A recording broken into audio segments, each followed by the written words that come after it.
All right, if I could have everyone's attention once again. Joining us now here in the press conference room at Kansas Speedway is our race winner, Joey Logano, driver of the number 22 Shell Pennzoil Ford for Team Penske. Joey, another weekend in the contender round, another win, another fall chase race at Kansas Speedway, another win for you. And in doing so, you put a lot of pressure on the rest of the guys in the chase field. Just talk a little bit about your run today, how you were able to get to victory lane and the implications for both your team and the rest of these guys in the chase heading into Talladega. Yeah, what a fast race car again. Really, we're starting back in 14th. It wasn't where we wanted to be, but the first run we drove all the way up to second. I was like, wow, we got something today. And some of the guys made the cars quite a bit better, and they were able to kind of move up through the field and with different strategies and stuff like that. And then really the last pit stop, Todd made a great call and made some great changes.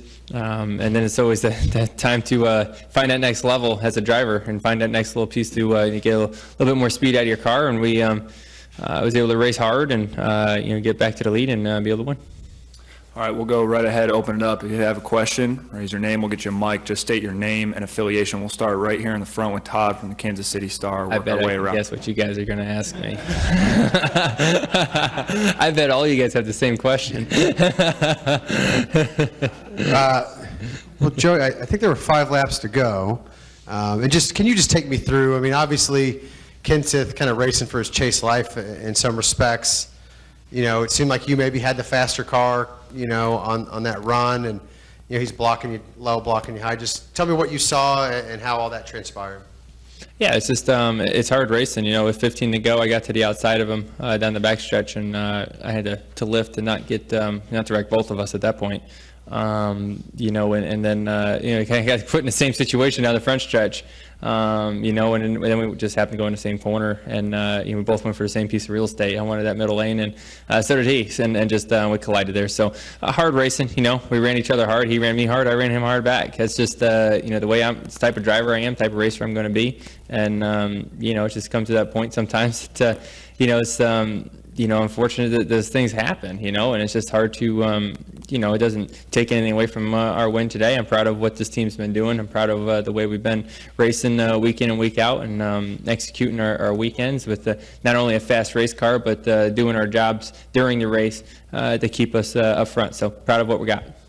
And also to follow up, you talked Friday about how relaxed you were able to be last week after the win at Charlotte and how much pressure other guys were under. I mean, is that even, how much of an advantage is it knowing that you're the only guy that's safe and that those other 11 guys are all really going to be on pins and needles all week, especially because it's Talladega?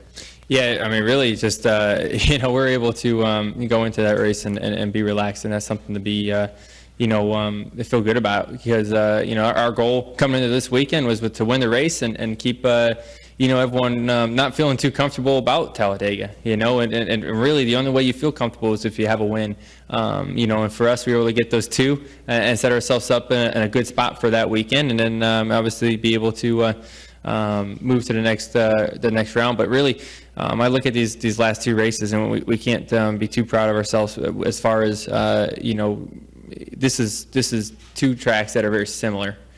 So we had 2 very fast race cars at very similar racetracks. But if I look at the next round, you got Martinsville, way different, right? You got Texas, it's similar, but quite a bit different than what we have here. And then obviously Phoenix. So you got 3 way different racetracks of what we've been racing.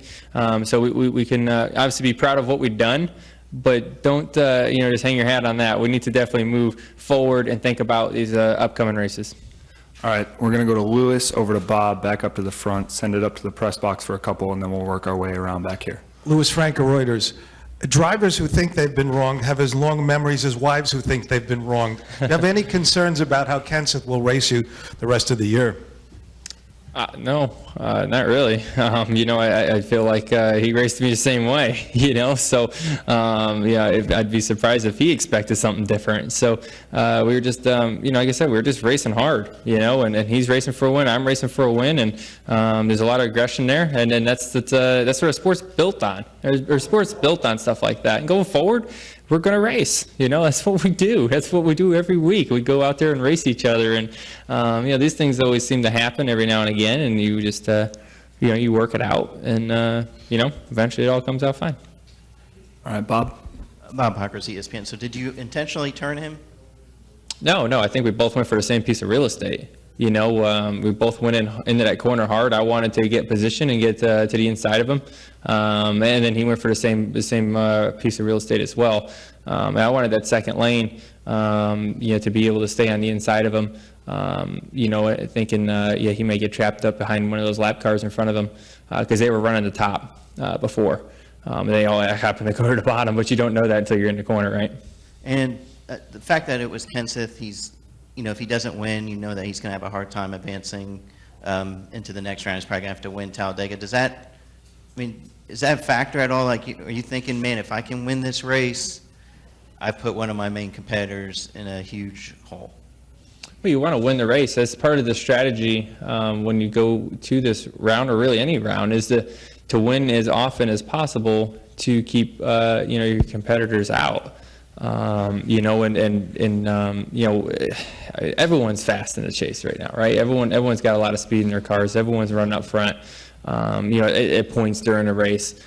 So you really just, really for us, it's just about winning trophies. We don't have to think too much deeper than that. It's just we want to go win a race. And, we look at Talladega next week and say, hey, we want to win that one too. How cool would that be? So, we'll work hard just like we've been. We'll work hard to prepare to make our cars fast there, and we'll push forward. All right, right here in the front, and then we'll go up to the press box for a couple. Sean Rooney, Dos Mudos newspaper. Joey, have you noticed the racing getting more aggressive, or hard to use your term, since the chase races started, or has it been about the same as it has been all season long? I don't really notice it much different. Obviously this is probably more on the line now than what there is during the regular part of the season, but I don't really think, it seems like during the chase there's always, it seems like there's controversy at some point for drivers out there, but just because there's a lot on the line. I don't think people are racing harder than what they did before. Maybe in certain circumstances, if you look at, for some reason I just keep thinking of what the 31 did at Phoenix to get into the next round, and obviously we wouldn't do that if it was just a normal race, right? And why would you do something like that to get one spot at the end of a race? But you would do that to get to the next round, and you knew you had to get that spot. So, that part of the racing changes for sure. But I think, all of us are racers. All of us want to win really bad. We're all, very, competitive people that want to win trophies, and I don't think that changes from Daytona to really Homestead. Okay, we'll go up to the press box for a couple questions. Chris Knight, catchfence.com. Joey, 2 wins in your saddle. Do you go to Talladega next weekend? Sorry, there's a bad echo up here. Do you go to Talladega next weekend looking to protect Brad, or do you go for 3 for 3? We go for 3 for 3. That's what we want. It's our job is to go out there and win. It's also our job to work with our teammate. And when you go to Talladega, it's hard to win by yourself. You need to have your teammate out there and be able to work together. So I would just like every other super speedway that you've seen so far, is that you'll see the Penske cars work together, because that's what we have to do to be up there and try to win that race. So I don't see that being any different than what we typically see. And we're both out there. We want to win, right? Our goal is to go out there and win the race. That's what our jobs are. It's my job as a race car driver for Roger Penske is to go out there and win. But I also know it's a goal for Roger to have both his cars racing in Homestead for a championship. So it's just we'll work together as we typically do any other speedway race. Okay, another question from the press box. Lee Spencer, Motorsport.com. From the first time you came into the NASCAR Sprint Car Cup series, sorry about that, I'm screwed up with the echo too. All good. Have you had to toughen up your skin just to kind of deal with some of the crap that you've taken over the years? It's a tough sport, and it's like that in really in any professional sport. It's tough. It's not supposed to be easy. Wouldn't be that much fun if it was easy. We wouldn't be doing this. That's why it's a top level of motorsports here in the Sprint Cup level. You know, I'm proud to be a part of it, proud to be in it, proud to be winning in it. You know, and does it toughen you up? Yeah, it toughens you up. It toughened me up pretty quick in my first 2-3 years of my career. You know, you don't really have an option sometimes but toughen up. Okay, we'll come back down here for a few. Nick Bromberg, Yahoo Sports. You said you raced Matt just like he raced you. He said afterwards, maybe not the best strategical decision on your part, and he would not have done that. So when you have differing views about I raced him just like he raced me, and another driver says, well, he raced me like I didn't race him. How do you, I mean, how do you deal with that as a driver and, you know, cognizant of that on the track going forward? Every situation is different, right? Every situation, you know, is unique on the way you handle it and move forward. You know, the thing is that the fact of the matter is we need to go race each other again, right? It's not like the last time we were going to race each other. You know, and we're always going to have our point of view. I'm going to have my point of view. Matt's going to have his point of view. And that's great. That's good. That's what our sport's built on.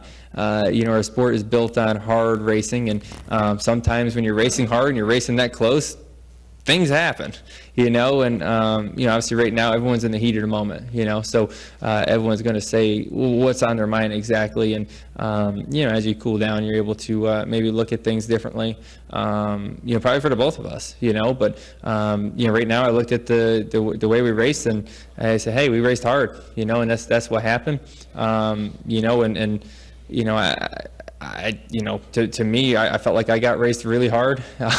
You know, the right side of my car is skinned up. I didn't just drive it in the fence. You know what I mean? So it's, you know, I think it's just those situations that, you know, just, you know, obviously build and it makes you keep racing hard. And, you know, it's just life. That's racing. That's what we do every week. All right, we've got a couple in the center, and then we'll come over to Matt Weaver and back to the TV row. This is Joel Arquente with theracingexperts.com. Joey, Matt Kensth said after an interview on NBC that he was frustrated. You're not worried that, like Martinsville or Phoenix, that he may take his frustrations out? If I worried about that, I probably would have run about 30th every week. Right. So I'm not going to worry about that. I'm going to drive my race car like I do every other week. And what we're going to do is be very proud of what we did today. I got a very fast race car. My team did a great job. We're doing what we're supposed to do. I want to focus on that. Hi, Joey. Diane Cox, Advantage News out of St. Louis. I'm going to do a little topic change here. There you go. Good job. Prior to the race, I had asked you, has Kansas kind of become one of your favorites? And you kind of smiled and said, well, we'll kind of see after today. You won the chase race here last year. You come in, you repeated this year. Are you feeling comfortable when you come to Kansas that you can get the car dialed in? How are you feeling whenever you take the track and when you unload? Has it become easier here? Because it seems like it has with your success. I'd say easier, but it has been our best racetrack in the last couple of years. I think this is our 5th top 5 in a row here, and then being able a couple wins within that. So it's been a really good racetrack for our race team. It fits my style. You know, I feel like Todd Gordon, myself, kind of realized what we have to do as a team to go fast here, and he knows how to call the race. He's a guy's a genius. I'm telling you, he's very, very smart. He's fun to work with. He knows what I need. We got that chemistry, which is so hard to, you know, hard to have. But I mean, you know, we have a friendship that goes deeper than what we do on the racetrack. You know, last night I hung out in his bus for 2 hours, just really even talk about our race car for about 30 minutes and just hung out, you know, and there's a lot of value to that, you know, and there's not a lot of race teams that have that. And, you know, something we got, and I think we use it to our advantage. All right, Matt, and then we'll go back for a couple in the TV row. Matt Weaver, AutoWeek.com. I feel like in a different era of the sport, there were more unwritten rules or more gentlemanly agreements where maybe in a situation where you're locked in and someone else isn't and they're fighting for their chase life, maybe a guy in your situation wouldn't race as hard. But now with this chase format that we do have where it's so cutthroat, do you feel like now, because of the format that we have, it's pretty much made you guys completely throw those unwritten rules out the window, and it's like, I've got to do whatever I've got to do to win races, win championships? We go to win the race. Do you feel like that was always the case, even like 20 years? Yeah, well, I mean, it should be. If it wasn't, I'm pretty sure, you know, you look at some of our, you know, our legends in our sport, they didn't go out there to run second. You know, they didn't become Hall of Famers by saying, second's good this week. We won last week. Come on. All right, we'll go all the way back. Dwayne Crispel, KCTV5 News. Just wondering, today may have been the last time that Kansas Speedway will get to see Jeff Gordon. What kind of impact has Jeff Gordon had on you, had on the race circuit, and maybe helping you get where you are today? You know, Jeff Gordon has had a huge impact on it. I think every young racer, as you're growing up as a race car driver, and really as a lot of people, you see the type of person he is. He's a great person, right? You see what he does for charity and what he does giving back. There's a great role model right there to start off with. That's something I want to base my life around. You know, and then I see what he's been able to do on the racetrack. And you know, when I first started racing quarter midgets, he was the young guy in the sport. You know, and obviously it was natural and easy to root for the young guy that's out there winning a ton of races. And you know, so I had all the Jeff Gordon gear, right? Just like I feel like most kids my age, you know, when I was racing quarter midgets, I think every kid I raced against was a Jeff Gordon fan, and every other one had their car painted like Jeff Gordon. So you know, it is a dream come true to be out there racing against them, racing for a championship with them. You know, it's just it's incredible to think that. You know, that's the coolest thing about our sport, is that you know, these drivers can be in it for so long that you know, you can race against your childhood hero. You know, when I meet kids right now and they're like, "Oh man, it's so cool," and they say, "I'm going to be racing against you someday," and I think there's a good chance that happens. That's crazy. You know, I'm going to be old, but it'd be really cool to see that. All right, we'll stay in the back, and then we'll go to Dustin, Stan, and we'll wrap up with Bob. All right, congratulations on the win. Scott Traylor, Racing Boys Broadcasting Network, Sports Radio 810. We were talking to Brad Friday night after he won the pole, and he said this track, the pucker factor getting into the corner, is at the all-time high. He said there's no other track on the schedule that he gets that feeling out of. He said this is number one. Do you feel the same about this track when your corner speeds are so great getting in and the average speed through the corners? Is this the number one pucker factor? Yeah, I mean, I don't know if we have really a better word to explain that. Yeah, I mean, I agree with it. I'm trying to think of more of a politically correct way of saying it, but I can't. So, yeah, we're all puckered up. I could say that. You know, we're you know, qualifying here. Obviously, you're trying to go as fast as you can. You're trying to hold it wide open. Your car is, you know, to be fast, you got to be loose in qualifying, and it's there's not much margin, you know, of being able to slide the car when you're going that fast on a hard tire. You know, so you get loose, it's like, you know, you're going to smack the wall pretty hard. So I think that brings the pucker effect into play, which makes it a lot of fun. And hey, I give him credit. You know, I texted him after qualifying. I was like, man, I don't know how the heck he did that. Like, I mean, it was took a lot of guts to be able to do what he did on you know, Friday here. All right, we'll go to Dustin. Dustin Long, NBC Sports. Joey, especially early in your career, veterans tried to push you around on the track or off the track, and you know, obviously you said you've had disagreements with drivers in the past.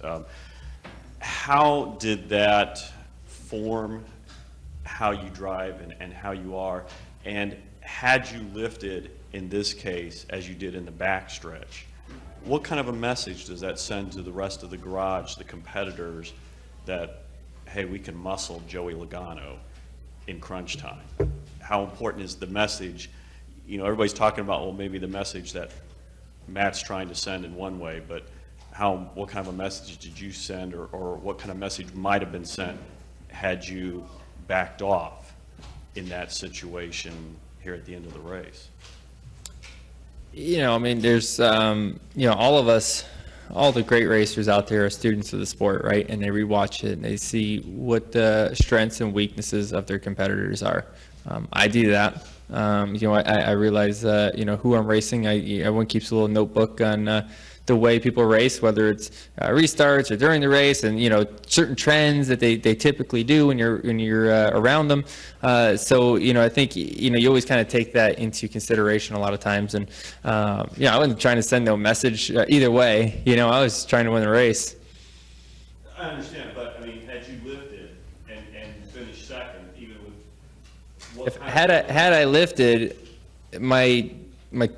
I race hard because my team works hard, right? And they expect that out of me. That's as a racer. They're all racers as well, and they expect their driver to go to battle in those situations. And that's my job. And if I lifted in that situation and and like I did down the French backstretch, if I did that twice, I'm not sure my team would be too proud to work for someone like that. I know I wouldn't want to work on someone's car that's going to roll over.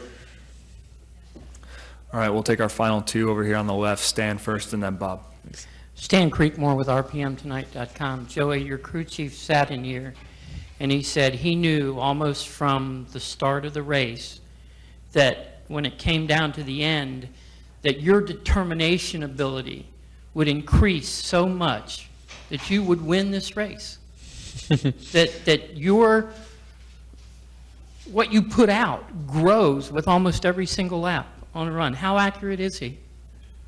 I think when it comes down to the last run of a race, you always got to try to dig down deep and say, what else I got left? Where is it? And I have to tell myself a lot of times, hey, you gotta find more. And it's, a lot of times you think you're at 100%, and then when it's game time, you find another level. And I think that's what great athletes do in situations when it's game time, when it's the end of the race, when it's that make it or break it moment. And I love being in those situations. They're fun. It's a lot of fun to be a part of that. And it's what you see the best drivers out here doing. The best drivers, when it's game time, you see the cream rise to the top. And it's not easy to do. I can't say I've perfected it or I've always been that way, but I'm proud of the progress I've made as a driver to be able to find that extra level when you need it. All right, we'll finish up with Bob. Bob Parker, ESPN. This is kind of the first time in this new chase format that we've seen, that type of a wreck at, for the win. Do you feel like did you just kind of change the rules today at all, and in the sense of hey, you're being aggressive is okay, or ultra aggressive is okay? I didn't change no rules today. NASCAR does the rules, Bob. I just drive the race car. NASCAR makes the rules and we play by them. There's no rules when it comes to the way we race each other, and the way we're going to race hard, and I'm going to race the way people race me, and I expect the same back. That's, and that's, I think the answer that 90% of the drivers will tell you is that if they're raced hard, they're going to race hard back. If they're raced nice and easy, they'll probably race nice and easy back. That's the way, I think that's if you want to call it a rule, that's the unwritten rule. If you want to call it that, that's the way we all look at the situations.